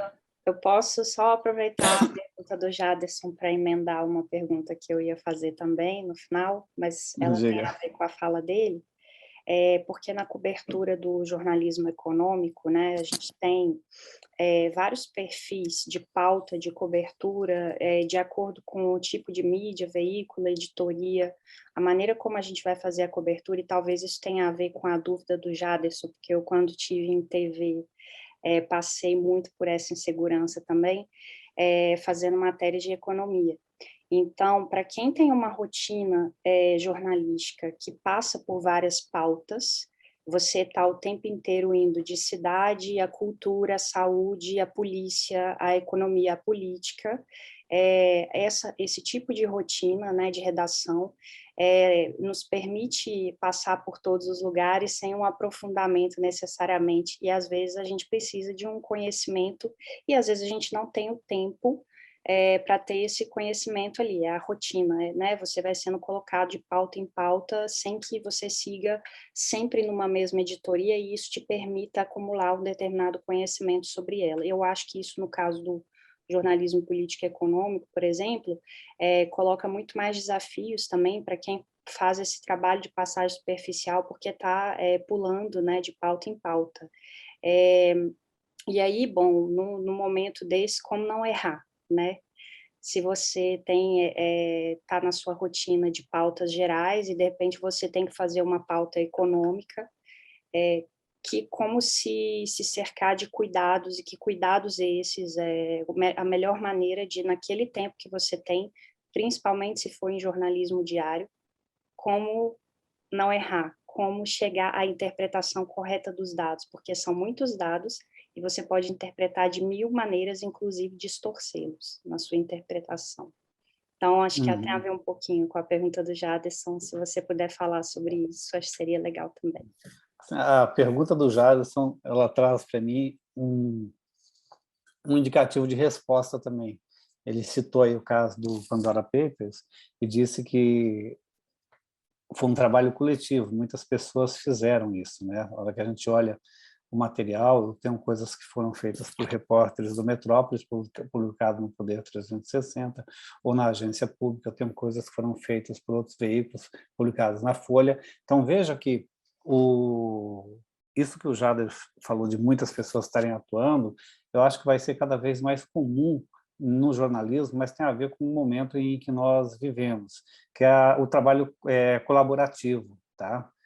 Se eu estou pensando que o resultado final é levar a melhor informação para o leitor, para o telespectador, para o ouvinte, não é o trabalho individual meu, de cada um de nós, que importa, é o trabalho colaborativo. Então, acho que uma das coisas que o momento e as tecnologias que estão aí, que vão continuar surgindo, nos mostraram é que esse trabalho colaborativo vai ser cada vez mais relevante, cada vez mais importante, tá? Então, essa é uma coisa que entrou na nossa agenda, ficou e eu acho que vai ser aperfeiçoado.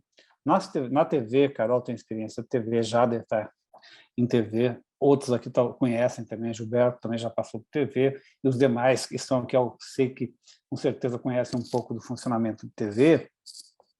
Esse fato de estar cada dia ou no mesmo dia em diferentes temas, se resolve um pouco com o apoio da produção, e aí a questão da colaboração de novo, você tem que trabalhar com pessoas que conheçam, que você confie, que sejam colaborativas, que não queiram pisar no seu pescoço, digamos assim, porque, embora seja um mercado competitivo, a colaboração vai beneficiar, no meu entendimento, a todos, tá? Cada profissional que estiver envolvido, principalmente aquela pessoa que tiver acesso ao produto final, que é a reportagem bem feita, tá? De preferência sem erros. Eu acho que erros acontecem e vão continuar acontecendo, Carol. Até porque, quando você tem acesso a um volume grande de dados, ou dados muito, muito técnicos, eu acho que não há uma única interpretação, correta. Eu posso ter diferentes interpretações, todas corretas, mas com focos e olhares diferentes. E aí a experiência de cada um de nós, da nossa vida, do conhecimento que a gente adquire ao longo da nossa carreira e da nossa vida também, não só da carreira profissional, que vai nos permitir ter um olhar diferente para cada um dos temas. E esse olhar diferente não significa que é um olhar errado se ele não for igual ao do colega do veículo concorrente, tá? Isso é saudável, na minha opinião, não é ruim. Acho que a gente não tem que ter a preocupação de que o meu material, a minha reportagem, a minha matéria tem que ser igual ao do Gilberto, igual ao do Pedro, igual a Gabriela ou do Gabriel. Mas você tem que ter confiança de que o seu material está correto, embora não seja exatamente igual aos demais. Uma outra habilidade que eu acho que a gente tem que desenvolver cada vez mais, até porque a tecnologia nos permite, é melhorar a nossa capacidade de continuar a aprender. O momento hoje exige que cada pessoa continue trabalhando nas mais diferentes atividades, e principalmente no jornalismo, que trabalha com muitos assuntos, que a gente aprenda dia a dia. Então, a gente vai ter que aprimorar essa nossa capacidade de aprender. Nós que estamos na universidade também precisamos aprender a cada dia, até porque chegam informações, chegam tecnologias que nós não conhecíamos, que não existiam. Então, a gente também tem que entender como isso funciona. Então, além de ser um trabalho mais colaborativo, eu acho que vai nos obrigar a aprender cada vez mais, o que vai exigir que parte do nosso horário de trabalho, ou às vezes até, aspas, de descanso, seja destinado a uma leitura, a ver ou mesmo um documentário, algo que te estimule o aprendizado, que te traga informação nova e que você nem sabe que vai precisar imediatamente, mas pode te ajudar mais à frente, tá? Além disso, eu acho que nós temos que usar essas tecnologias que estão surgindo a nosso favor. A hora que eu digo usar a nosso favor, perceber qual a melhor maneira de trabalhar com esses recursos que estão disponíveis.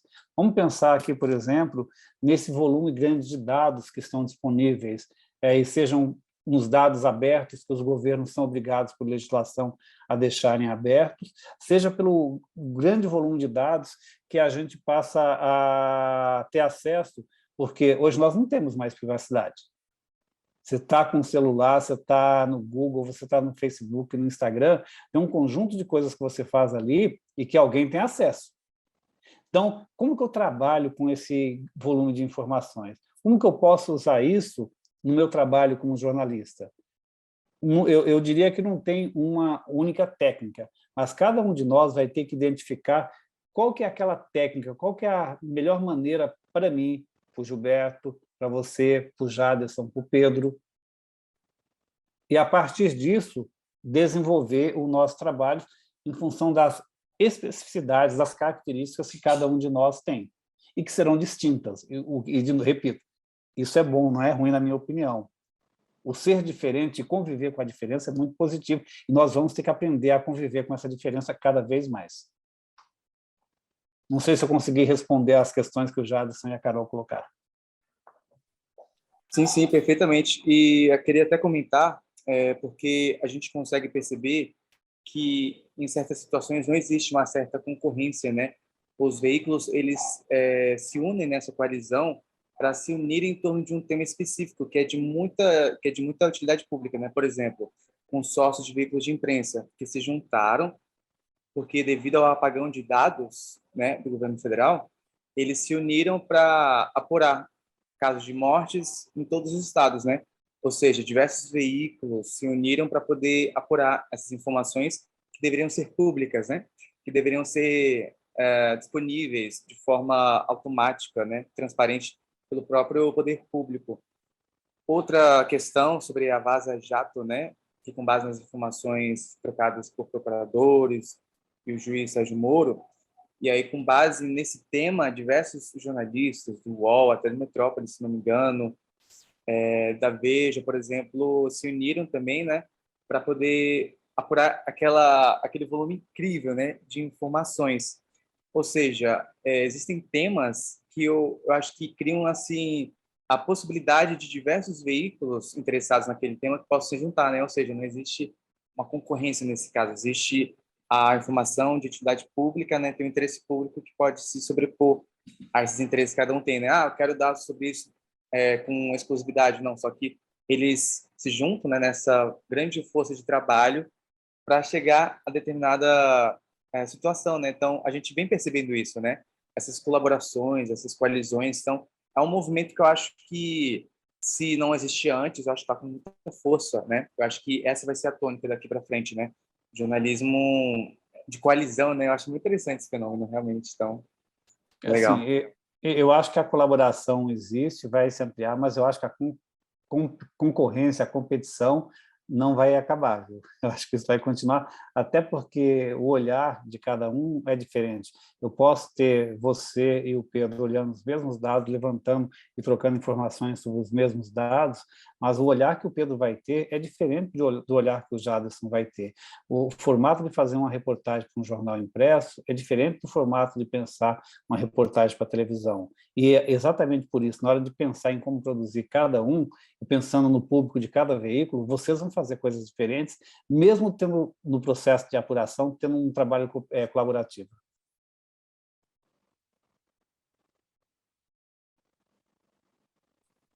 Pedro. Maravilha, obrigado, professor. Ok. A minha dúvida é bem simples. A pergunta é simples, eu não sei se a resposta é simples. Você falou sobre o portal da transparência aqui não ser tão boa qualidade, né, de organização de informação. Acho que foi por aí que o senhor comentou. Sim, se puder exato. explicar o que é bom, o que é ruim no portal da transparência, até para agora, quando eu for apurar essa pauta. Assim, vamos lá.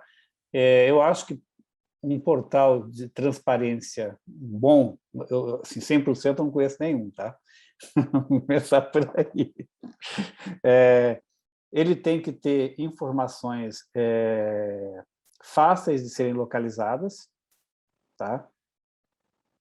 E que sejam, ao mesmo tempo, compreensíveis. A hora que eu digo compreensíveis, é que não estejam no linguajar técnico, tá?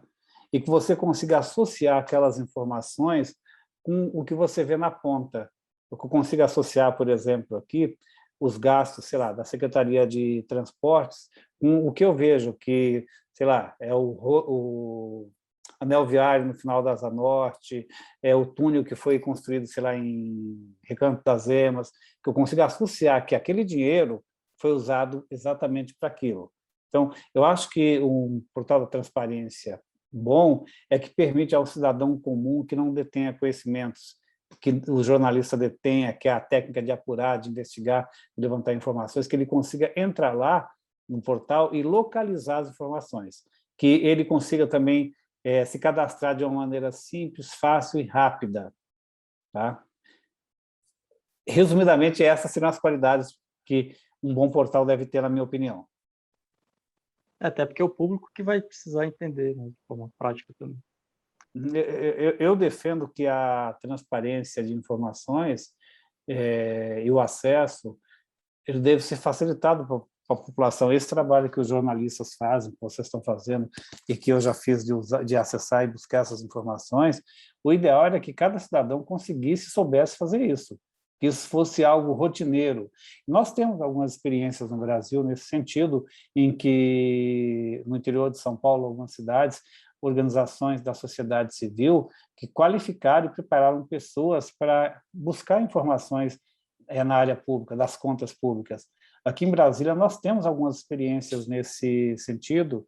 É um grupo Serenata... É a Operação Serenata do Amor. Operação Serenata. O trabalho que esse pessoal está fazendo é excelente. Eles estão usando inteligência artificial para criar aspas, robô, fecha aspas, que vai facilitar para qualquer pessoa buscar dados.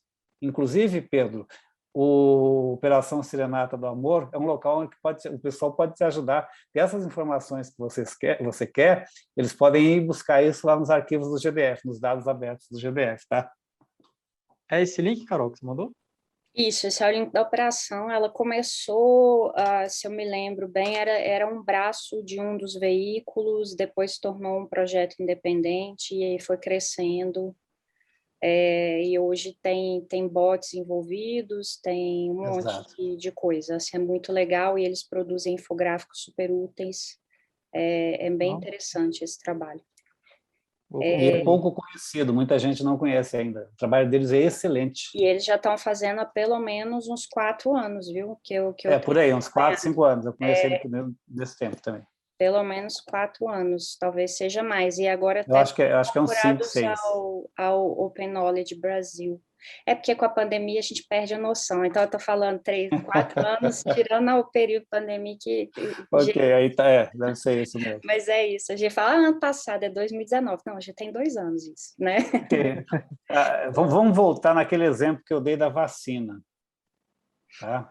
Vocês acham que as pessoas, quando leram que o governo está tendo que jogar vacina fora, medicamentos, fora que perdeu o prazo de validade, será que as pessoas associam com isso com a falta do medicamento que não chegou na farmácia popular lá de Ourinhos, no interior de São Paulo, ou com a farmácia popular que está sem abastecimento lá em Corumbá ou em Anápolis? Não, elas não associam. É algo tão distante da realidade delas. Se vocês, em reportagens, conseguissem mostrar que aquele medicamento que venceu não foi usado e o governo vai ter que descartar porque não tem o que fazer com aquilo, foi aquele medicamento que faltou e que levou à morte de pessoas lá na ponta, vocês conseguem trazer esse item das contas públicas para o cotidiano das pessoas. É fácil fazer isso? Não, não é fácil, não estou falando que é fácil, porque você fazer todo esse cruzamento de identificar quais foram os medicamentos que perderam validade, em que momento eles foram solicitados por prefeituras e governos estaduais, e onde chegou e onde não chegou, exige trabalho, dedicação e tempo, né? Sim. Obrigado. Gabriela. Oi, perdão. Fala, Pedro. A Gabriela Não, também. obrigado. Obrigado por Obrigada. esclarecer. Acho que, Gabriela, a última questão, que o Vival também já deve estar cansado, já estamos quase 2 horas aqui, né? Se alguém tiver mais alguma pergunta, mas vou passar a palavra para a Gabriela, para a gente já ir direcionando aí para o encerramento. Ei, Gabi, boa noite, tudo bem? Oi, gente, boa noite. Bom ver Boa vocês noite. todos aqui. Admito que eu nem sei se eu queria que a minha fosse a última pergunta, porque pode ser algo relativamente simples. Mas acho que eu vou chegar mais para pedir dicas para o Vivaldo mesmo, porque, assim, Vivaldo, algo que o pessoal comentou ao longo dos tempos é que eu pelo menos vejo como uma pessoa que vi isso antes, que tem um senso comum, que a economia é algo complexo. Isso você inclusive falou que não é complexo nas nossas aulas de jornalismo político e econômico. Só que pelo menos eu penso que tem uma linha tênue entre você escrever economia de uma forma simplificada, de uma forma simples, não usando milhões de termos e seja lá o que for, para que tenha fácil acesso, e talvez escrever uma coisa rasa, entre aspas. Então, como que você anda nessa corda bamba?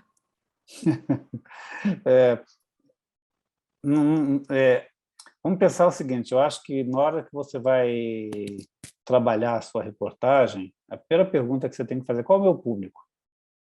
Se você estiver fazendo uma reportagem de TV, você não tem precisamente como saber qual é o seu público. Eu posso até saber que um público, no horário da manhã é um público, no horário do meio-dia é outro, à noite é outro, e isso me dá uma ideia de como que eu vou tratar aquele assunto. Tá? Então, a primeira coisa é ter uma ideia de quem é o seu público, porque independente do tema mais complexo, menos complexo, você vai ter que buscar aproximar aquele assunto do cotidiano das pessoas. Tá? O que interessa, do ponto de vista das pessoas, os temas econômicos? Interessa como que ele vai afetar o seu emprego, como que ele vai afetar o seu investimento, como que ele vai afetar a prestação da casa própria, como que ele vai afetar o preço do combustível, o preço dos alimentos. E há diversas maneiras de você tratar esse assunto. Tá? Vamos pensar aqui no preço no aumento dos combustíveis, aqui, da gasolina a quase R$7.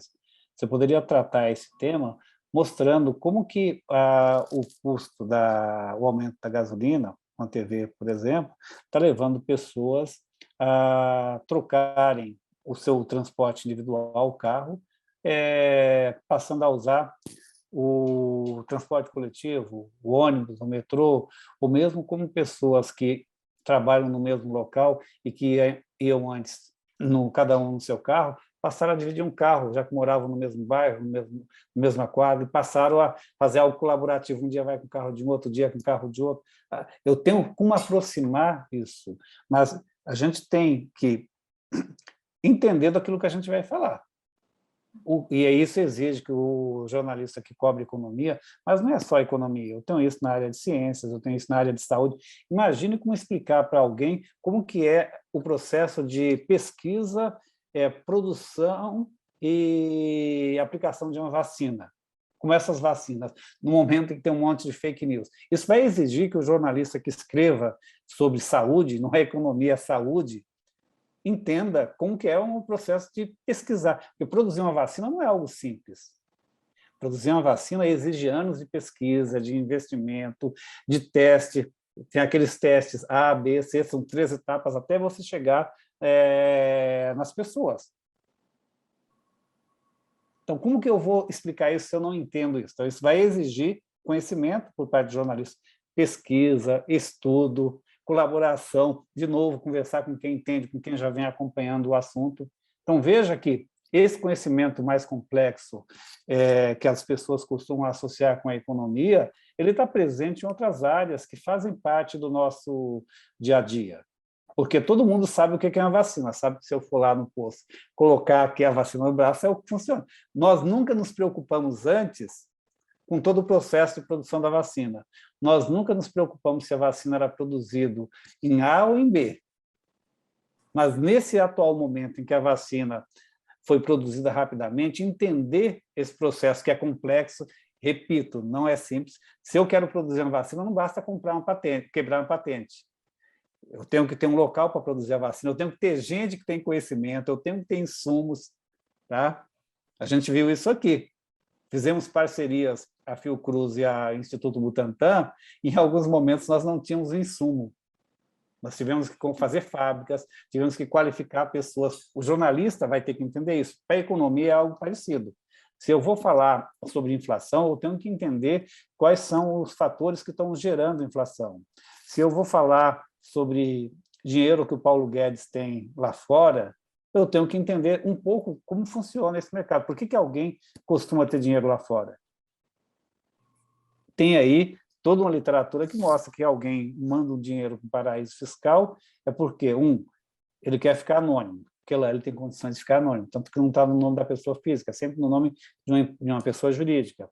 Ou o dinheiro é de origem ilícita, ou ele quer proteger o dinheiro de algum risco no país de origem.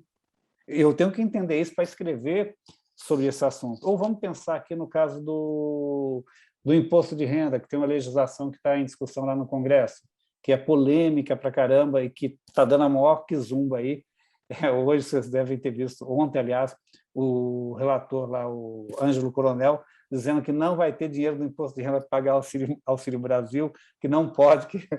Você tem que entender um pouco o que essa mudança no imposto de renda vai afetar a nossa vida. Eu vou pagar mais, vou pagar menos imposto de renda, como que ela vai afetar o preço dos produtos que eu consumo? Porque se aumenta o imposto de renda de uma empresa, de qualquer segmento, o que o empresário vai fazer? A tendência é ele não reduzir o lucro, ele vai repassar aquele custo do preço do seu produto. Ou seja, quem é que vai pagar? Nós. Como que eu mostro isso? Você tem que pensar na melhor maneira de trabalhar isso. Tá? Se você está num veículo especializado, nós temos alguns no Brasil. Bloomberg, que cobre bem a economia.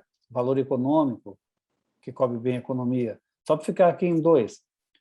A forma de tratar isso é diferente daquela que você vai tratar se estivesse escrevendo para o Extra, no Rio de Janeiro, ou para o Popular de Goiás, tá? Ou para a TV, ou para a rádio. Essa preocupação nós temos que ter em cada momento. Gilberto, que já passou por rádio, TV e outros vezes, sabe como funciona isso? Os públicos são diferentes. Eu nunca fiz rádio nem TV, mas eu tenho uma noção de como funciona, porque a gente acaba pesquisando para tentar entender um pouco isso. E hoje, quem está no mercado, você tem que entender um pouco de tudo para produzir uma mesma reportagem sobre o mesmo tema, para ver para telejornais diferentes. Vamos pensar no telejornal. Você faz a mesma reportagem para o telejornal da manhã e do almoço, a forma de abordar tem que ser diferente. Não é simplesmente pegar e repassar. E jornais distintos também. Não sei se você conseguiu responder a sua pergunta, Gabriela. Não, respondeu. Obrigada, Vivaldo. É só porque eu estou um pouquinho mais na situação que a Carol falou, de todo dia escrever de uma coisa diferente. Então, eu, às vezes, ficava com essa preocupação, até do texto ficar um pouco mais fraco, por não ter tempo suficiente para passar mais tempo na apuração. Mas respondeu sim, obrigada. Uhum. Essa preocupação que você tem é uma preocupação justa, porque significa que você está sempre preocupada com a qualidade. O dia que você não se preocupar com isso, é que vai ser ruim. Está no lugar errado. Exatamente. Gente, queria agradecer demais, assim, vocês, acho que muitos de vocês estão aqui pela primeira vez, né, no evento do Projeto Escafandro, Cursos Livres, então vou aproveitar para explicar rapidinho para vocês o que é. É um projeto que começou presencialmente, com o nosso objetivo é sempre fazer cursos de aprimoramento, aprofundamento, qualificação com turmas pequenas, é uma metodologia de mais aproximação afetiva e, ao mesmo tempo, de investigação profunda, teórica e prática, em diferentes áreas de processos criativos e jornalismo, na comunicação, e aí com a pandemia, eram cursos presenciais, com a pandemia, para a gente não ficar totalmente ausente das atividades, fizemos no ano passado, pela primeira vez, esses webinários e alguns cursos online, e esse ano a gente está repetindo. Então, aqui eu vou passar para vocês a programação completa de webinários específicos de jornalismo. Nós vamos ter mais 2, que são, um vai ser sobre jornalismo comunitário, todos 2 vão ser em outubro, em novembro, desculpa, e o outro sobre jornalismo cultural, tá? Vão ser muito interessantes também, sobre jornalismo comunitário, a gente vai ouvir uma jornalista e uma moradora autodidata, uma comunicóloga autodidata da Pedreira Prado Lopes, que é a maior comunidade da região metropolitana de Belo Horizonte, e a gente vai conversar sobre como é fazer jornalismo comunitário, e no jornalismo cultural, como é a cobertura de cultura. Então, vamos conversar com jornalistas dessa área. Temos aí participação de outros professores, colegas, né, que quem já foi nossos alunos no CEUB. Temos aí o Luiz, que vai participar de jornalismo comunitário, Catrine, jornalismo cultural, professor Lourenço, para falar sobre retratos. E espero ver vocês aí de novo em outras atividades. Agradeço a presença de todos e todas e estamos à disposição. Junte-se a nós nas nossas redes, que a gente vai soltando as novidades. Fiquem atentos à newsletter, e eu queria super agradecer, foi muito legal, queria agradecer o Vivaldo por essa aula, né, que ele deu aí para a gente. Uma conversa, foi uma troca de experiência. Bom, eu considerei uma aulona, assim, uma masterclass, mas, enfim, que volte sempre também, sempre bem-vindo, e se você quiser dar aí uma palavrinha aí de boa noite, Vivaldo, fica à vontade. Não, só gostaria de agradecer aí a presença de todo mundo e a oportunidade dessa conversa. A hora que eu disse que a gente tem que aprimorar a nossa arte de aprender, eu estava falando a verdade. Toda vez que eu participo de um webinar, toda vez que eu estou dando uma aula, para mim é sempre uma forma de aprender, porque vocês, cada um de nós, todos aqui, sempre traz uma contribuição, e de cada conversa, pelo menos para mim, sempre fica um pequeno aprendizado que eu vou usar ali na minha vida. Então, gostaria de agradecer aqui pelas colocações, pelas perguntas que vocês fizeram. Acho que essa troca de ideias é saudável, importante, cada vez mais necessária. E hoje é o Dia Mundial do Professor. Semana que vem é o Dia do Professor no Brasil. Aproveitamos para ressaltar nossa própria função social nesse mundo, né? De ensinar, mas ensinar no sentido de troca, como o Vivaldo falou, e a Cora Coralina falou já também, né? Quem ensina e quem aprende, né? Agora eu não vou lembrar, mas ela tem um verso super bonito que ela fala sobre ser professor ou professora, saber ensinar e bem saber aprender, né? Então, eu acho que por aí. Obrigada, gente. Boa noite e voltem sempre, viu? Boa noite, gente. Até mais. Boa noite. Boa Tchau. noite, Obrigado. obrigada, hein?